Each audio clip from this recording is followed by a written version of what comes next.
wine? Are you troubled? Are you true?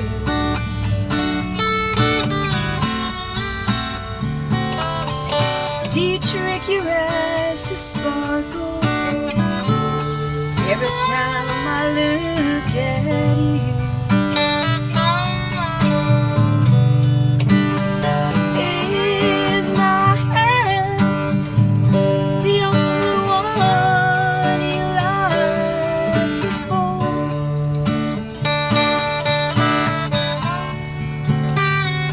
Oh, tell me, are you genuine? Are your words sincere? Does your heart speak when you say sweet things? Or do you read a tailored script? Tell me things I long to hear. Your letters tell that you want to be mine. So hold me close. Tell me that you're genuine.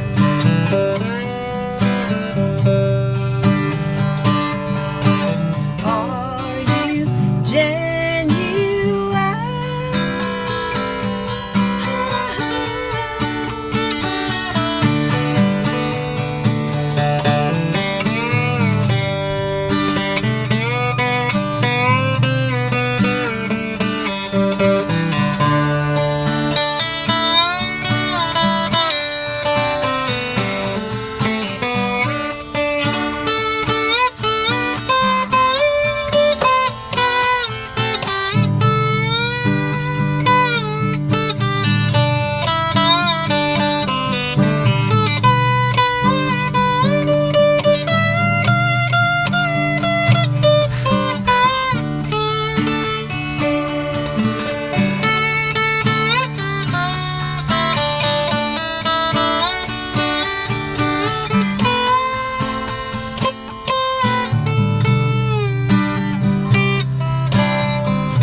Yay, we're out on the bay with Aireene Espiritu. I'm so happy to be here. Yay, thanks for joining us. I met you, had been in the city a while, but where did you grow up? When did you move to California? I was born in the Philippines, moved to Dumont, New Jersey Okay. when I was 10, and then Yonkers, New York. In New Jersey, there was like only 2 Filipino families at the Really? time. How interesting. But now there's a huge, I heard there's a huge Filipino You're pioneers. population. Uh-huh. So nobody even knew what I was. What Oh, are really? you? Yeah. Oh, Like, gosh. you're not Puerto Rican, you're not Chinese. Oh my God, You're not, so- what are you? So it was a little bit of like a, Yeah. like identity crisis.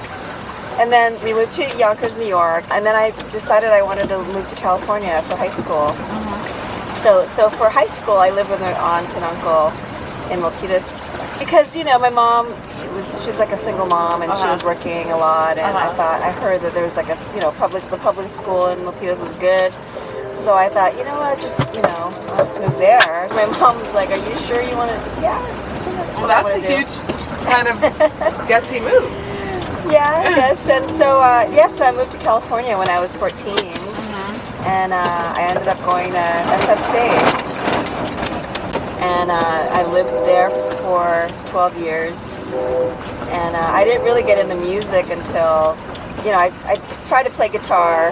I started playing guitar. My uncles, taught me how to play with one string. But it was really hard it was like hard to play with my little fingers. Did you grow up, were you singing kind of? Not really, I just listened. Okay. My uncles would play their guitars in the living room, and everybody would sing. Filipinos love to sing. Okay, so there was kind of a culture of singing, but not like performative necessarily. Yeah. So they would, the two uncles would play, Uncle Butch and Uncle Boya, and they would play their guitar. And they would play, this is mostly Christmas time, not all the time. And everybody would sing, awesome. Christmas songs, Filipino folk songs. But I never sang. I just sit, I was a lot shyer then. But it wasn't until I went to the Allen Monkey. Remember the Allen Monkey? Mommy Yeah, has you a were whole there. I Allen remember your Monkey. name. Yeah. But I was so shy. I would just go, and I didn't know anything about open mics. And I just happened to go on an open mic night, and all these singer-songwriters, and I thought, wow, that's really cool, all kinds of levels, right? But what got me, I remember this guy, I don't know if you know him just by description, but he was a bit older. Man, he wasn't the best singer, he wasn't the best guitar player, but he sang his heart out. He poured his heart. And that was wow, that inspired me. So that's how okay, I think I want to try that. And so you went home and got a guitar? My uncle gave me his guitar. It was this heavy thing. Oh, wow. And it was so old and heavy that it was one of those jazz guitars, And the guitar case was put together by safety pins. So I would lug this thing around. But you played it. You learned to play on it. I learned to play on it. And I took a class in college, I guess. And then my friend Tony plays guitar. I said, hey, do you want to accompany me? I want to try this thing out. And it just went from there, Oh, nice. And there's probably a time for every songwriter where the open mic is the world. Yeah, totally. And then you start writing songs, you're going to play it the next open mic. And you see the people are oh wow, they're really big, I remember the Bazaar was that way for a while. It was the Bazaar Cafe. That was totally. the world. It was the world was at the Bazaar. Totally. Yeah. Do you remember your very first song that you wrote? When I was 5 or younger. Wow. I sang the Work in the Bakery song, which you can find on episode 2. Really. Episode 2. Check it out. Yeah. My first song I wrote, I didn't record it. I don't play that anymore. But I know it's 3 chords, and That's there's so an cool. F major 7 on accident because I couldn't play F yet. But anyhow, how about you? Your first song? My very first song was, and I was so proud of it at the time. I was dating this guy. His parents lived in Julian, California. You know where that is? Southern California near San Diego. Yeah, I don't know where that is. Julian Apples. Okay. So I wrote this song called Julian. And so my boyfriend at the time was so excited that I wrote this song. And so he had friends over for dinner. And he's you gotta hear my girlfriend's song. And so I'm oh God. So I played it and they were so nice, but I could tell they were so bored. But so that was my first song. There's Sacramento Square. Yeah. So cool. Yeah, I remember Kwame's name at the Allen Monkey. But I didn't really talk to anybody. I was too shy. But I just watched it from a distance. You guys and Patchwork. And then what's this guy's name? He wrote the best song, Icarus. Do you remember it? Times I think of Icarus. David Sobel? It might have been Sobel, that's it. Sobel, Yeah. Sobel's still around. Yeah. And I live right around the corner. Oh, so it's interesting. perfect. He lived right across the street, I guess. Right. Yeah. Yeah, that was a great time. It was very inspiring. That was I look forward to every week, Yeah,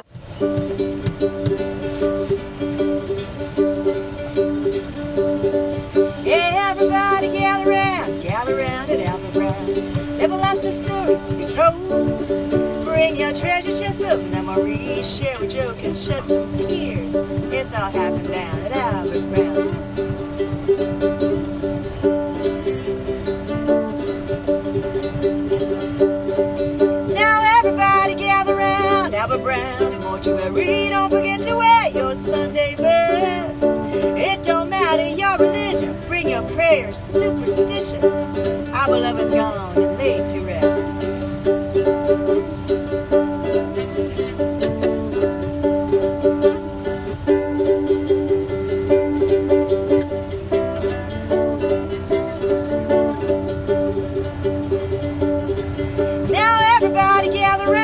Albert Brown's mortuary. Bring your dusty journals with you. We'll open our minds, leave our egos behind. We will mourn, we will celebrate life. We'll open our minds, leave our egos behind. We will mourn, we will celebrate life. It's all happening. Oh, at Albert Brown's mortuary.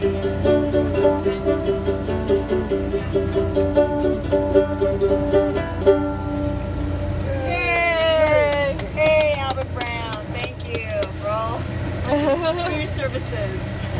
So you've had a busy week. You just did the performance at Yerba Buena, Yes, the Sugar Pie DeSanto, tribute. and you'd released a tribute album to her. How many years ago was that now? That was about 2 years ago. Yeah. 2017.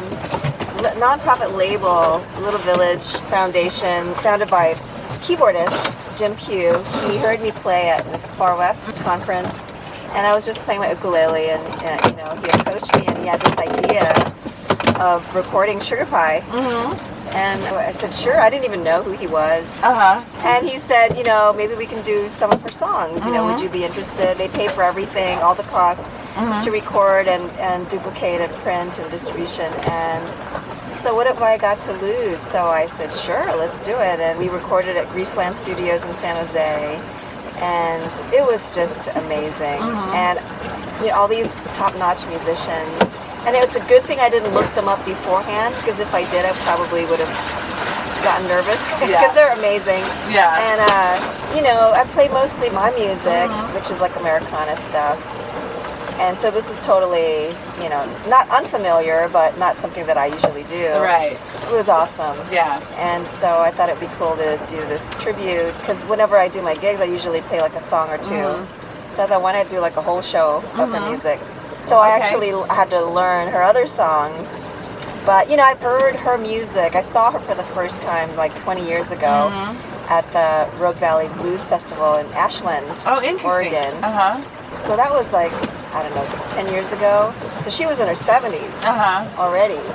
And man, she was like this energetic woman. And she had the harmonica player who actually ended up re-recorded. And I didn't even know she was from Oakland. And you've met her at least once, I think. I met her twice. The first time she actually came to the CD release at the Freight. So that was really cool to see her. And you know, she thanked me for keeping her music alive. That's great. There's two other projects I wanted to ask about briefly.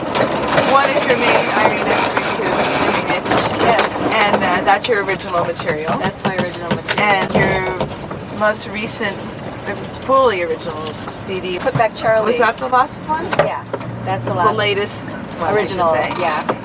And then I know that you have another project you're doing with Ed Tree. Yes, it's a kind of a tribute to the Bump Steers, which was his band back in the 90s. And I've been working on my new material early this year, and somehow I got distracted. We ended up doing this tribute to his release. Right. I mean, I've already recorded one of their songs, and I've been playing some of their songs live with my band. And I thought, well, why not just do this? Okay. And so it organically happened. You know, two of the band members have already passed on. Mark Fossen was the lead singer, and I met him a couple years ago, and I just love his voice. So we recorded a song together. Oh, neat. We talked about doing something together, and so he picked this song, a Barbara Lynn song called You Lose a Good Thing. Okay. So we recorded it, and then he passed away like a year later. Oh, wow. They recorded some material at Capitol Records, which never got published. So while we were recording, he thought, what if we use the drum tracks from those recordings? Right. So he pulled the drum tracks, and Billy Block is their drummer, and he passed away a few years ago. Okay. So there's the original drum tracks, and Taras Pradanic, the bass player, is from LA too. So he came in and he and Ed added the guitar and bass. So it turned out the original band members backed the album. Awesome. And how many songs is it? There's just 7 songs. And does Ed sing it all on it? Or? No, it's just me, my vocals, and then me and Mark for that song that we recorded together. That was the only cover tune. So what will that be called? That's called Cowbella. Oh, neat. And so we recorded it at the Treehouse Studios in LA. Uh-huh. Kid Anderson from Uh-huh. Greaseland mastered it. Oh, neat. And Maurice Tanny did the artwork. Oh, great. So this whole, Yeah. the whole Love it. Excellent. community, you know, people put it together. and-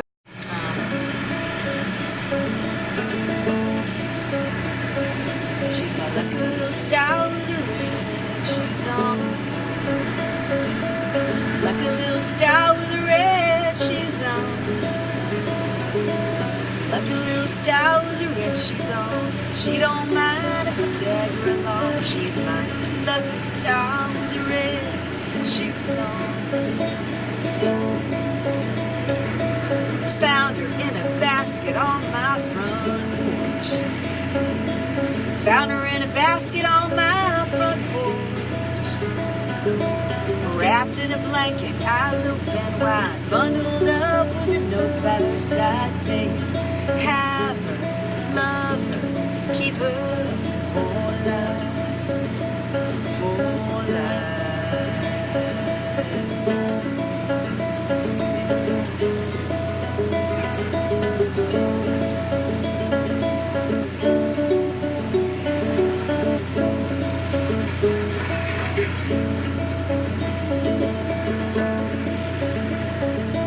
Driving through the mountains, through the rolling plains. Driving through the mountains, through the rolling plains. I hear voices from the ghosts of my mother and my father. They say, never will you ever feel alone. She's my lucky little star with a red shoes on. Like a little star with a red shoes on. Like a little star with the red shoes on. She taught me love unconditional. Lucky star with the red shoes on. She's my lucky little star with the red shoes on.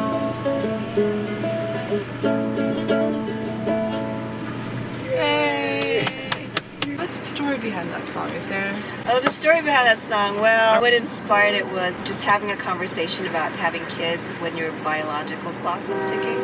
Like in, you know, your late 30s. People are like, when are you going to have kids? Right. And I said, well, I don't know. I never really thought it wasn't like a priority to me. Like if it happened, great. If not, whatever. And somebody said, well, who's going to take care of you when you get older? And I said, well, I never really thought about that. So like I woke up in the middle of the night, like, who is going to take care of me? So I ended up writing the song about the lucky little star with the red shoes on. I love it. And actually I played this house concert in Oregon, and they were all, you know, marine scientists. And Oh, interesting. Yeah, and I sang this song. It was like the last song of the first set.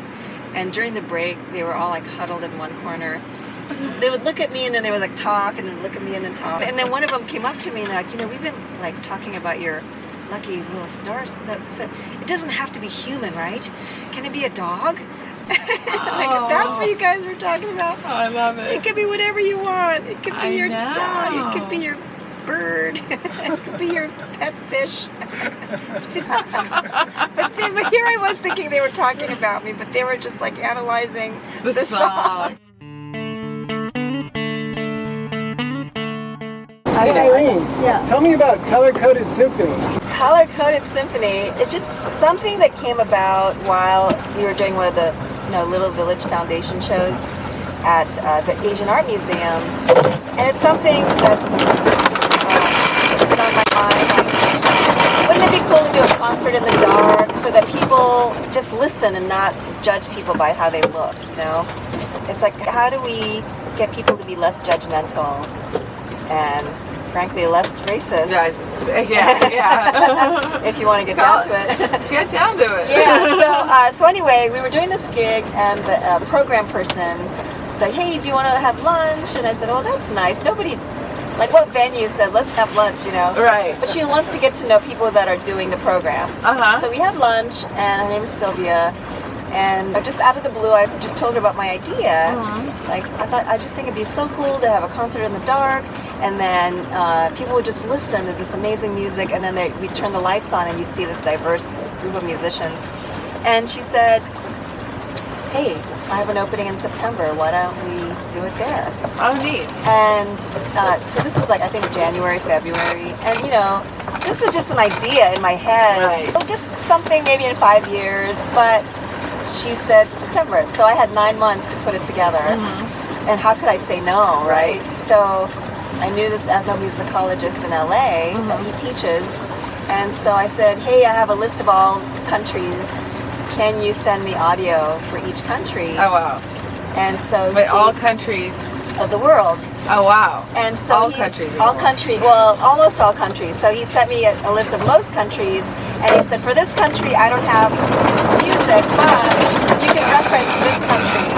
So there's like cross references, because if it's a region, you know, I can use that audio. So I took all the audio, I compressed it to 30 seconds. And so basically the show is, the audience, as you walk in, they fill out the ethnic origin card. We put it in a jar, and then we start the program with the lights off, and we play familiar and unfamiliar sounds in the dark. And then we have a featured artist, country every time. Okay. So the last feature was Philippines. At the Asian Art Museum, we premiered it 2017. So we would play that country, like Philippines, we play the Kulintang, and then with the lights on, we'll pull from the ethnic origin jar, and then we play 30 seconds of that country. So you have to be ready for anything. Yeah, we have to be ready for anything. Yeah. And then the band creates a brand new piece inspired by those 30 seconds. Oh, that's awesome. So it's connecting the audience's ethnic origins to rhythms of the world, you know, where they came from. Because we all came from somewhere, right? Right. And then the band creates something new. So yeah, so we did the Philippines, and then the next one is coming up November 12th. And our featured country is India. Oh, great. So, you know, every show is different because you don't know what audience members are going to come, and we feature a different country. So it's all... And how long is the featured part? It's about 15 minutes in the beginning, and then we'll feature them again in the end. Neat. It's still a new program, so I'm refining it. It's a living organic being. But we're going to feature Aki Kumar, who's known in the Bay Area. He's my label mate for Little Village Foundation. And I'm writing a couple of songs. Oh, neat. It's fun because it's new. You know, every program is new, so I get to define it. The feedback from last one is, we want it in the dark for longer.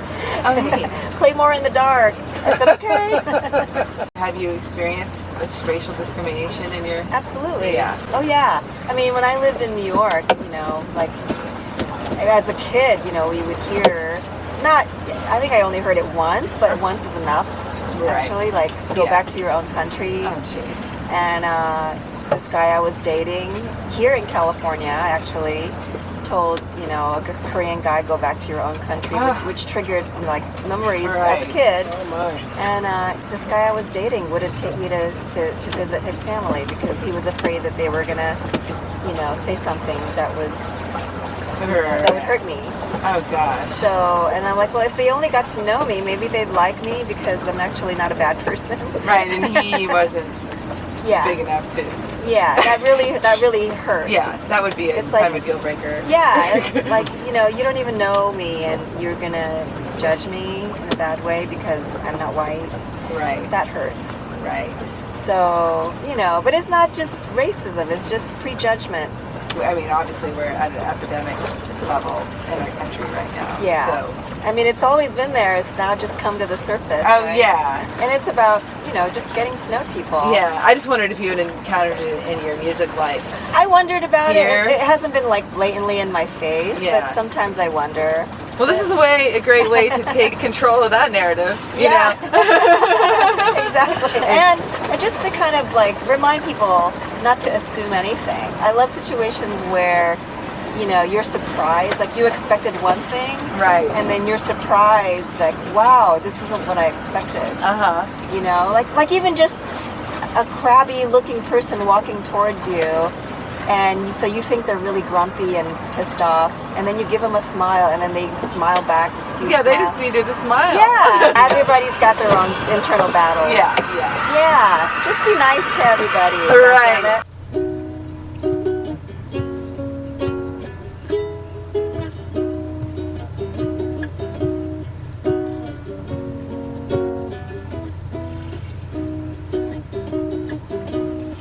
Heard a voice crying in the wind. It was old friend Charlie. He fell, and he was the bestest jester of his time. But he fell into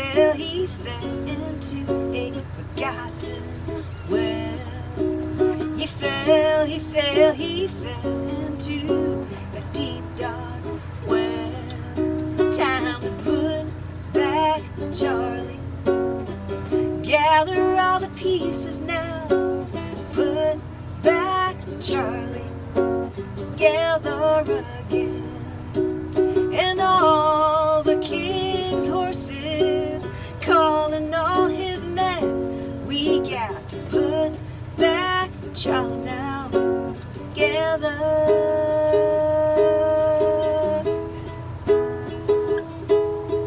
Heartbroken, heart battered, and heart torn. Charlie scattered on the bottomless floor. He said, please, please help. Death makes fun of everyone. All is gone, I just want to go back home. He said, all is gone, I just want to go back home. Please help me put back Charlie. Gather all the pieces now. Put back Charlie together again. And all the king's horses calling all his men. We got to put back Charlie now together.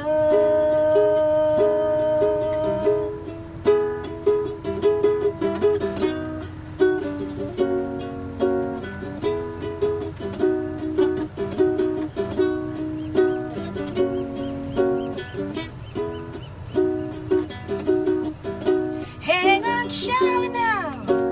Put him back, put him back. Oh, hold on, Charlie, now. Put him back, put him back. And all the king's horses calling all his men. We got to put back Charlie now together again. Please help me put back Charlie now together again. Oh, Charlie, put back Charlie now together. Oh, Charlie again. Good old Charlie. Yeah. Good. Congratulations on being alive. Guess everyone deserves an award for making it this far after the ripcord pull.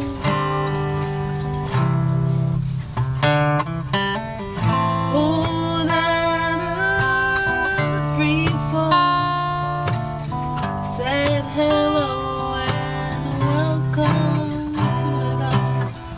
Friday's downward dog.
focus on something while our hearts are glass.